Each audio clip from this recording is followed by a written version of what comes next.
Mandla police ने पिंडरई बाजार में सर्राफा व्यापारी सहित लाखों की चोरी का खुलासा करते हुए पारदी गैंग के 5 आरोपियों को गिरफ्तार किया। पुलिस ने आरोपियों के कब्जे से 52,89,600 रुपए कीमत के सोने चांदी के जेवर, नकदी और वाहन जब्त किए। ऐसे हुई थी चोरी। 25 अप्रैल 2026 को फरियादी पवन कुमार सोनी ने चौकी पिंडरई में शिकायत दर्ज कराई थी। उन्होंने बताया कि बाजार में दुकान लगाने के दौरान अज्ञात आरोपी उनका बैग चोरी कर ले गए, जिसमें सोने चांदी के जेवर, नकदी और जरूरी दस्तावेज थे। जांच में ऐसे खुलाराज पुलिस अधीक्षक रजत सकलेचा के निर्देशन में विशेष टीम गठित की गई। सीसीटीवी फुटेज, मुखबिर सूचना और तकनीकी साक्ष्यों के आधार पर पुलिस आरोपियों के तक पहुंची। जांच में सामने आया कि आरोपी सीहोर जिले के पारदी गैंग के सदस्य हैं, जो कंगन चूड़ी बेचने के बहाने अलग अलग जिलों में घूमकर चोरी की घटनाओं को अंजाम देते थे। प्रशांत तिवारी की रिपोर्ट।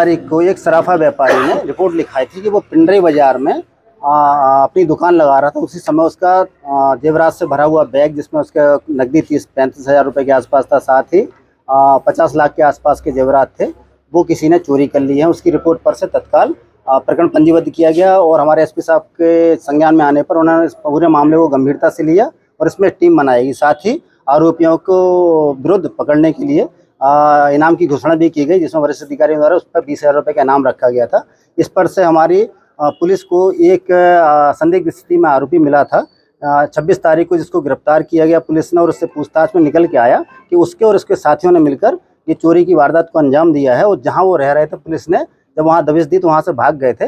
उसके बाद फिर जानकारी लगती रही, तकनीकी और मुखबिर की जानकारी के आधार पर पता लगा कि सीहोर जिले के नसरुल्लागंज थाना क्षेत्र के अंतर्गत कोई एक डेरा है जहां पर ये आरोपी हो सकते हैं। तो यहाँ से टीम बना के हमारे सब इंस्पेक्टर और चौकी प्रभारियों के नेतृत्व में भेजी गई और वहां पर से आरोपियों को दस्तयाब करने के बाद उनको अभिरक्षा में लिया गया और उनसे पूछताछ करने के बाद जानकारी लगी कि उन्होंने अपना माल यही नैनपुर, जो उनका अस्थायी डेरा था, उस पर गाड़ रखा था नाले के किनारे।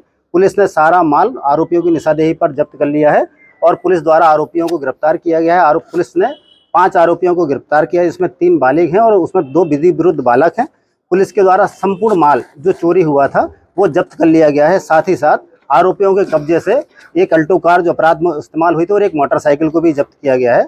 आरोपियों के विरुद्ध वैधानिक कार्रवाई की जा रही है।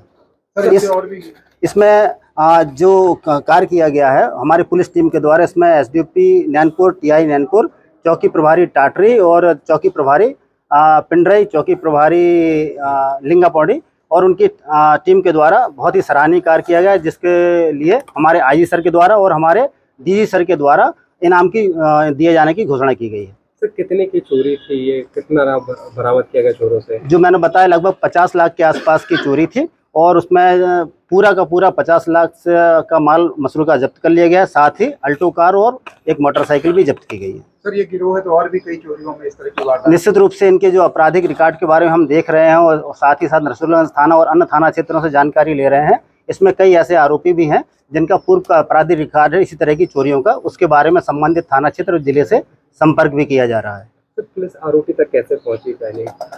निश्चित रूप से पुलिस जिस तरह से चोरी हुई थी पुलिस के संज्ञान में आया था, उसी समय हमारे टीआई नैनपुर, चौकी प्रभारी पिंडरई जिनका क्षेत्र था, उन्होंने सक्रिय रूप से वहाँ की तकनीकी मदद ली, सीसीटीवी कैमरों को देखा। इसके साथ साथ ही कुछ मुखबिरों से जानकारी प्राप्त की। उस पर से उनको एक संदिग्ध व्यक्ति के बारे में जानकारी लगी थी, जिसको उन्होंने जब पकड़ा 26 तारीख को घटना के एक दिन बाद, तो उसके बाद से ये पूरी की पूरी कहानी का खुलासा हुआ था।